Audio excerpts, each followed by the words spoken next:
en hidrología isotópica. El ingeniero Jacinto Valencia nos va a exponer el tema aplicaciones de la tecnología nuclear en minería y recursos hídricos.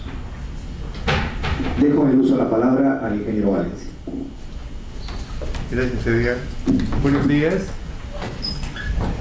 En esta oportunidad voy a hacer una exposición que tiene que ver con las aplicaciones de la tecnología nuclear en recursos hídricos. La primera, por favor. Si bien es cierto, el ciclo hidrológico es el que recargan las aguas subterráneas, el gran problema que existe es que los ríos y lagos también contribuyen a recargar las aguas subterráneas, y estos, como son fuentes abiertas, están expuestas, como sabemos, a... Para que salga grabado en cámara, habla aquí en este micro. ¿Sí? A ver. ¿Cómo se pone esto? Gracias por esto. Bien, como les comentaba, el ciclo hidrológico no solamente recarga las aguas subterráneas con las aguas de precipitación, las aguas de lluvia, son también las aguas de lagunas, lagos, ríos, que contribuyen a recargar las aguas subterráneas, y estas aguas, como son fuentes abiertas, pueden estar contaminadas y así también contaminar el agua subterránea, los acuíferos que están en el subsuelo. La siguiente. Bueno, acá se muestra el consumo de agua a nivel mundial, y como ven, las aguas subterráneas ocupan entre el 15 y el 18% de consumo mundial. Quiere decir que este es un recurso que debemos protegerlo, debemos cuidarlo, porque es la reserva para futuro. Y vemos pues la gran disimetría que tenemos en el país para el caso nuestro, cómo es que la distribución de la población está donde realmente no hay recursos hídricos. Y en este otro diagrama vemos los diferentes usos que tiene el agua en el país. La siguiente, por favor. Bien, haciendo un poco de contexto para introducirnos después en la técnica en sí, tenemos que hablar un poco del rol del agua en la minería, y decimos pues que la minería es altamente dependiente de los recursos hídricos.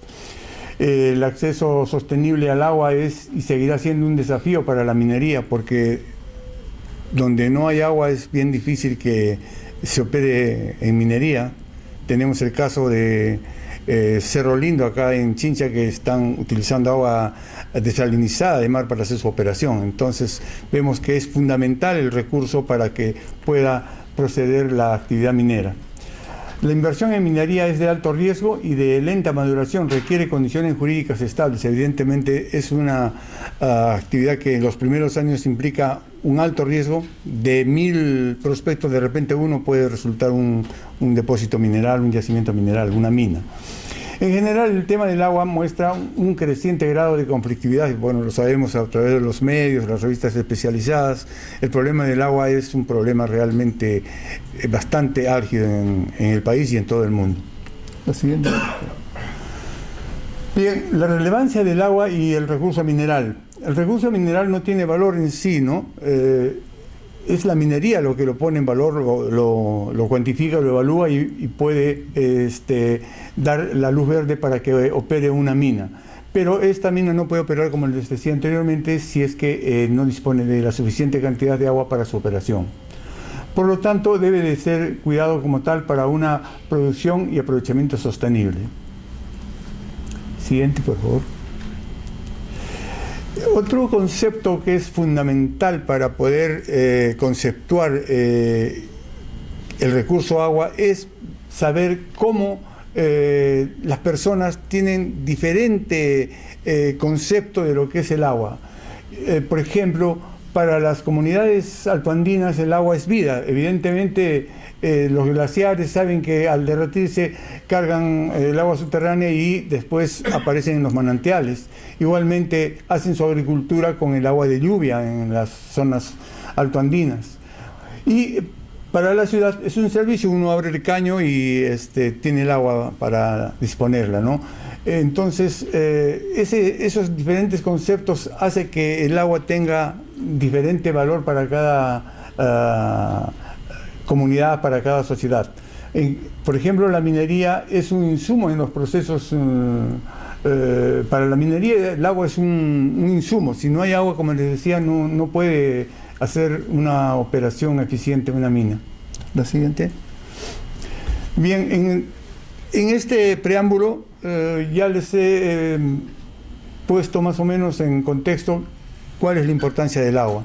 Ahora les voy a explicar la técnica que se utiliza para seguir, monitorear la dinámica que siguen las aguas subterráneas en el subsuelo. En principio nos valemos de los isótopos ambientales, el oxígeno 18, el deuterio y el tritio. Estos tres elementos de la molécula de agua nos permiten ser analizados en un espectrómetro de masas y poder interpretar su comportamiento de este recurso que está bajo estudio.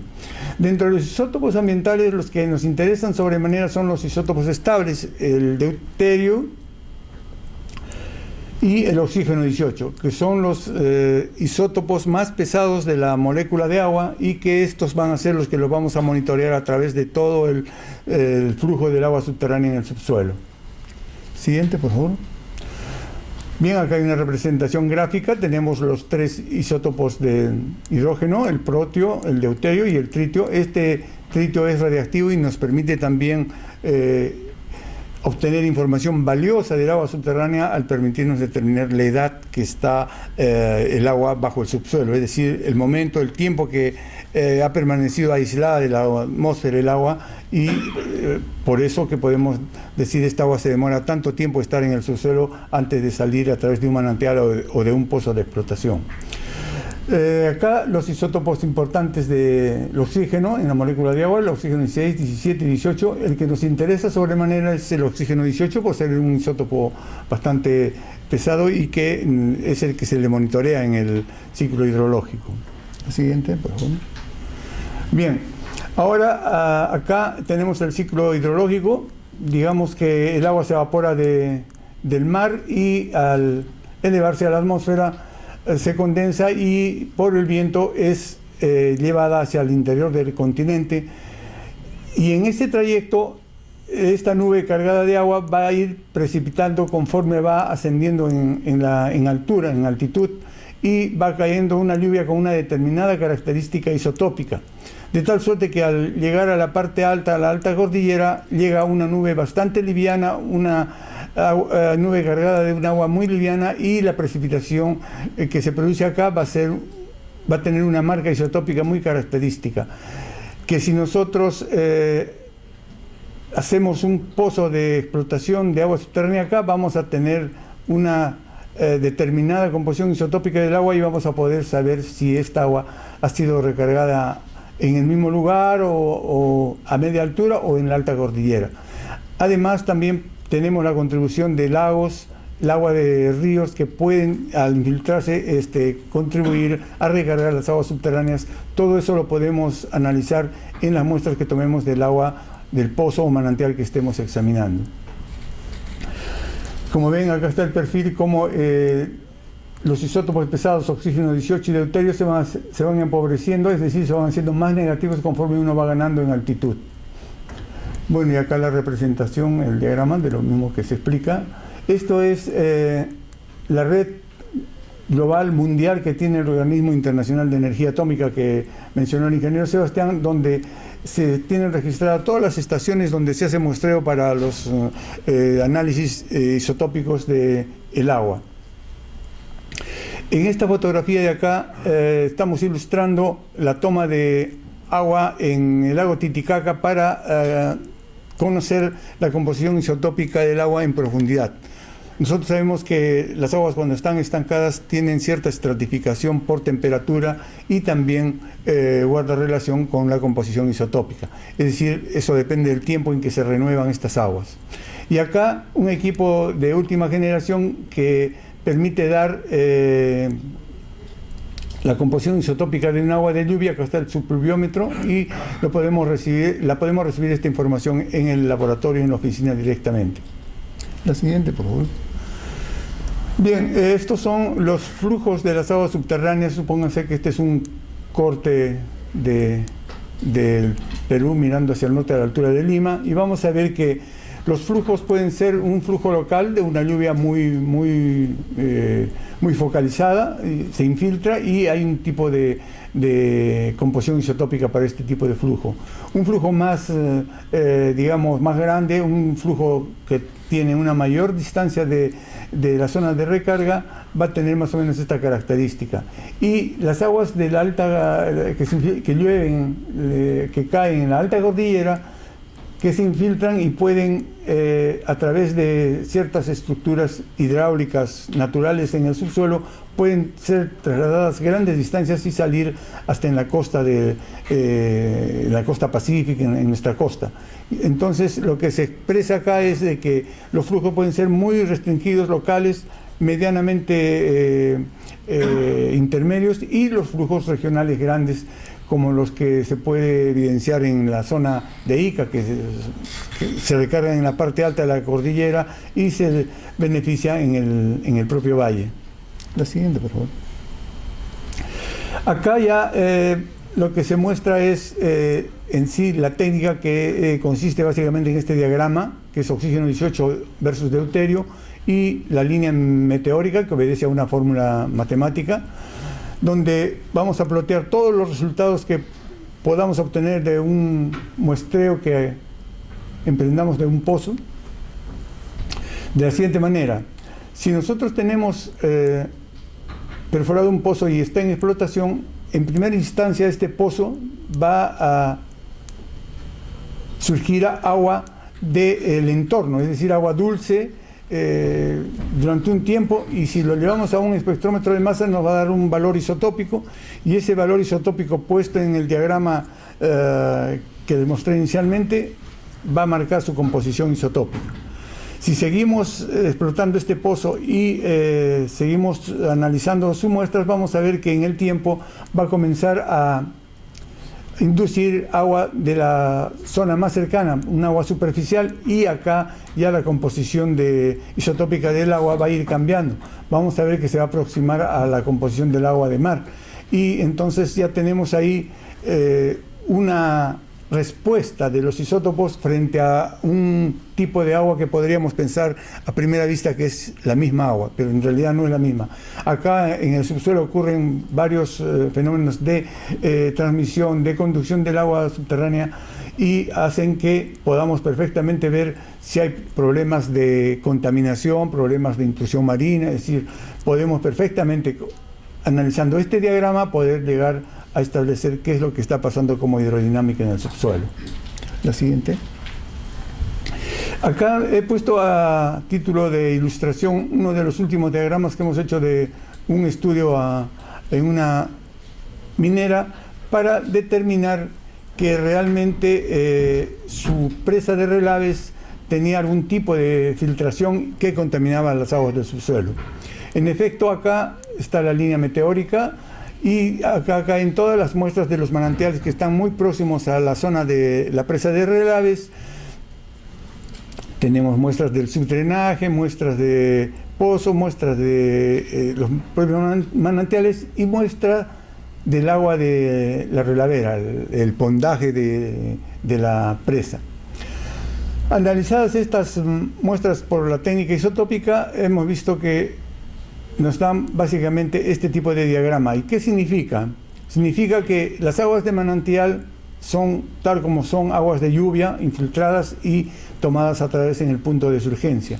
Pero las aguas del subdrenaje, que están inmediatamente debajo de la estructura de la presa de relaves, tienen un punto de drenaje, y se ha tomado la muestra ahí y vemos que se van alejando de la línea de aguas meteóricas por efecto de una contribución de un agua más evaporada, que vendría a ser el agua de la relavera.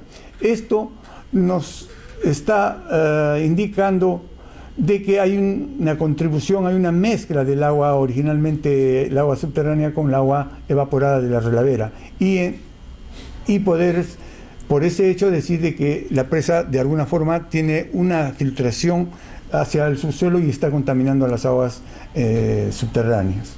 Esta es una de las formas como hemos visto una aplicación para contribuir con la minería a ver si su presa de relaves es eficiente, cumple con todas las pruebas de hermeticidad, no hay filtración.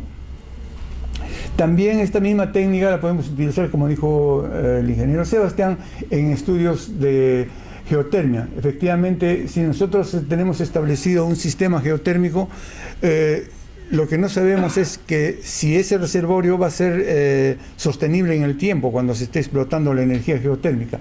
La técnica isotópica nos permite establecer el modo de recarga que tiene ese reservorio y poderle dar un tiempo de vida al proyecto, asegurar un tiempo de vida del proyecto en el uso, la explotación de energía geotérmica. También acá se ilustra en esta fotografía las filtraciones en interior mina, en un ambiente de roca kárstica.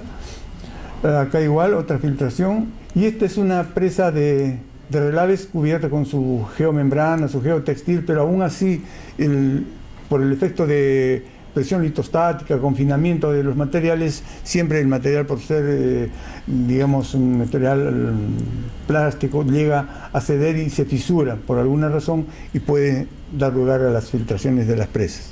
La siguiente, por favor. También acá podemos tener aplicación de los isótopos estables, oxígeno 18 y deuterio, en el caso de intrusión marina. Fíjense, una batería de pozos perforados muy cerca a la costa, caen más o menos en esta distribución, y acá tenemos la composición isotópica del agua de mar. Si nosotros vemos el diagrama de las muestras isotópicas de diferentes pozos, vemos que tienen cierta tendencia, cierta alineación, cierto alineamiento hacia la composición del agua de mar. Eso significa de que hay contribución del agua marina hacia la parte continental donde se explotan los pozos de agua subterránea. Solamente con la técnica isotópica podríamos darnos cuenta de que está ocurriendo ya un fenómeno de intrusión marina y poder hacer las acciones de prevención. Esto lo podemos comprobar con otro diagrama igual, con cloruro y el oxígeno 18. Ploteados acá todos los valores de cloruro y oxígeno 18, miren que los pozos también tienen ya algunos cierta tendencia, cierta orientación a aproximarse a la composición del agua de mar. Entonces, tenemos otra aplicación práctica de la técnica isotópica para poder diferenciar diferentes tipos de agua y qué está pasando en el subsuelo. La siguiente. Bien, como les mencioné, acá está la botella Nansen para tomar aguas de embalses, pero en profundidad, justamente de la distancia, de la profundidad que uno desee tomar la muestra, la puede hacer con este tipo de muestreador. Acá estamos en interior mina, tratando de juntar la muestra para hacer análisis por carbono 14, para ver la edad del agua subterránea, interior mina. Luego, acá estamos inyectando un trazador uranina acompañado con un trazador radiactivo para detectar los puntos de posible filtración que pueda tener el dique de presa de relaves. Esta es una mina del sur del Perú. Y acá también la mostró ya el ingeniero Sebastián. Se trata de inyectar un trazador de las mismas características del anterior para ver la evolución de la pluma de contaminación que sale de un efluente de Chimbote y ver en qué tiempo, en qué distancia se dispersa, digamos, se enrarece ya en el medio y si no impacta en algunas zonas de acá de criaderos de mariscos, de cosas que hay, de productos del mar en esta zona de Chimbote. Finalmente, este es el equipo que cuenta el centro nuclear para hacer los análisis isotópicos de oxígeno 18 y deuterio. Es el espectrómetro láser que reemplaza eficientemente al espectrómetro de masas convencional. Este es un equipo mucho más liviano, mucho más modular, no es tan aparatoso como puede ser un espectrómetro de masas y nos permite hacerle tenerlo en un laboratorio, en un ambiente mucho más adecuado que pueda aprovechársele al máximo en su producción de este equipo. La siguiente. Bueno, eso es todo lo que tenía para comentarles esta mañana y muchas gracias por su atención.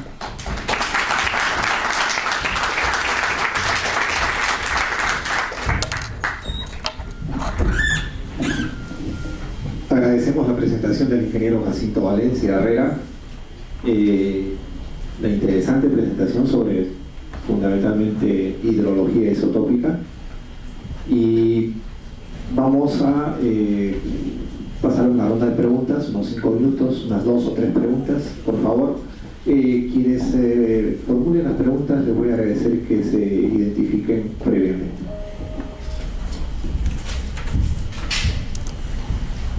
¿Alguna pregunta sobre hidrología isotópica? Por favor. Bueno, mi nombre es Alfredo Vilca, ingeniero de petróleo.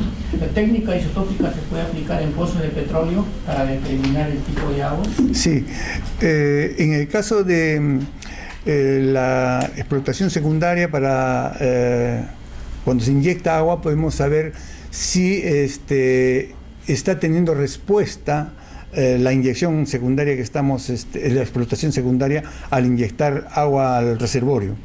Esa agua generalmente va marcada con una determinada composición isotópica, o en todo caso utilizamos un radiotrazador y podemos ver en el punto de explotación si hay retorno de ese líquido que se ha inyectado para ayudar a la explotación secundaria. Sí se puede hacer, hay estudios. Por favor, soy ingeniero civil.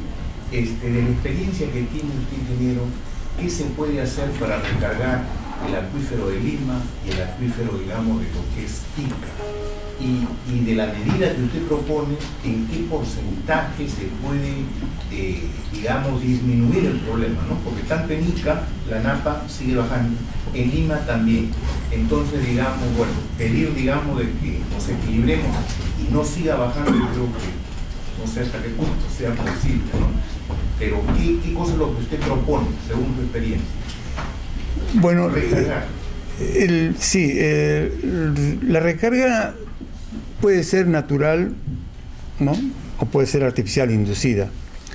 Una recarga natural como la que ensayó algunos años atrás, viendo acá en la Tarjea, aguas arriba de la planta, haciendo diques digamos, que permitan tener un mayor tiempo de contacto a las aguas superficiales del río Rímac, y se infiltren. Esa es una técnica que se utiliza en varios países.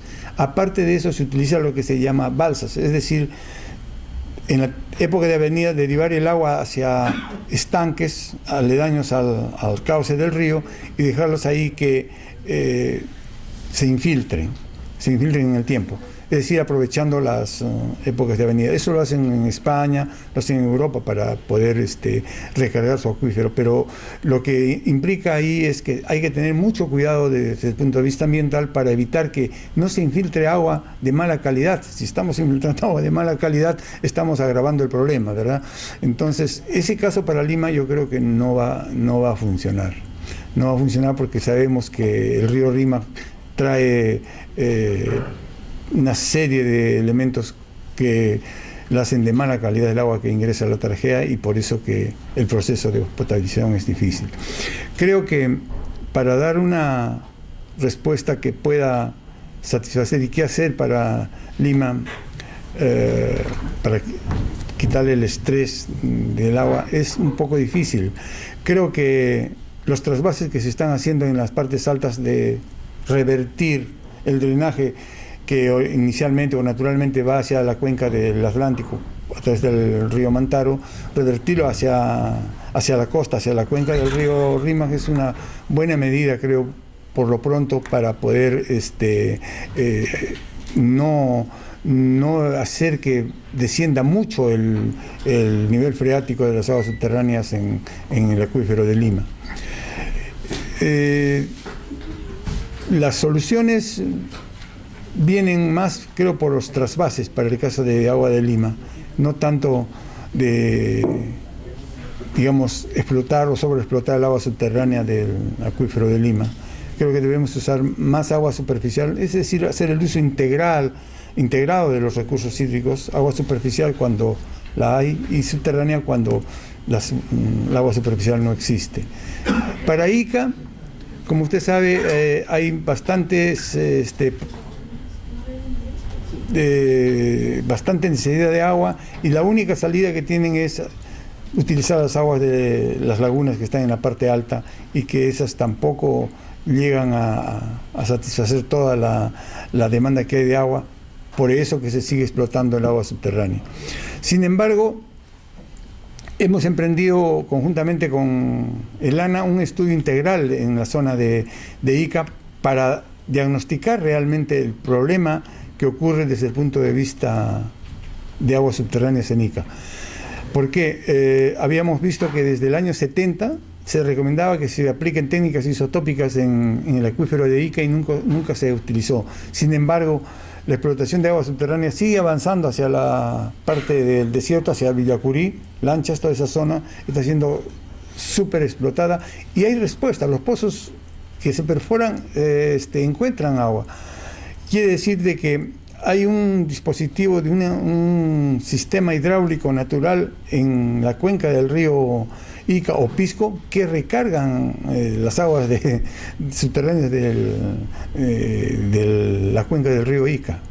Entonces, creo que después de un año y medio vamos a tener respuesta, porque vamos a hacer todo un muestreo de todo un periodo, digamos, lluvioso y de sequía para poder determinar qué es lo que pasa desde el punto de vista isotópico en el Valle de Ica. No había antes un resultado isotópico de las aguas subterráneas del río Ica y creo que en esta oportunidad el IPEM va a tener la posibilidad de dar algún alcance al respecto. Aunque no la remediación, porque de eso no disponemos nosotros ese tipo de decisión, pero podemos contribuir a tener una prevención mayor para el caso de Ica.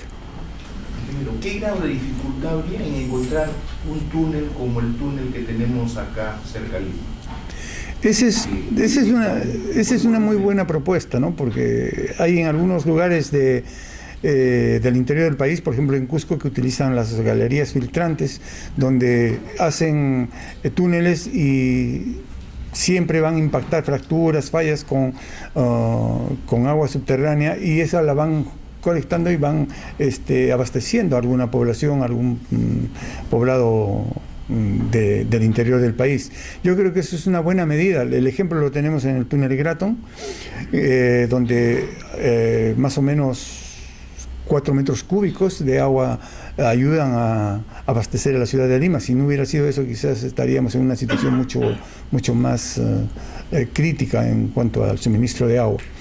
La idea es también hacer lo mismo en la cuenca del río Chillón, hacia la cordillera de la Viuda, dado que ahí hay una zona de glaciares, hay una zona de lagunas, hay muchos bofedales y eso es como una esponja. El proyecto como perfil está hecho. Yo creo que deberíamos apuntar a eso para tratar de incrementar, afianzar la cuenca hídrica de Lima para poder abastecer a la población que cada día crece más. Sí es factible hacer eso. Muchas gracias, ingeniero Valencia. A nombre de la organización del Encuentro Científico Internacional de Invierno 2014, me complace hacer la entrega de este certificado por su participación como expositor.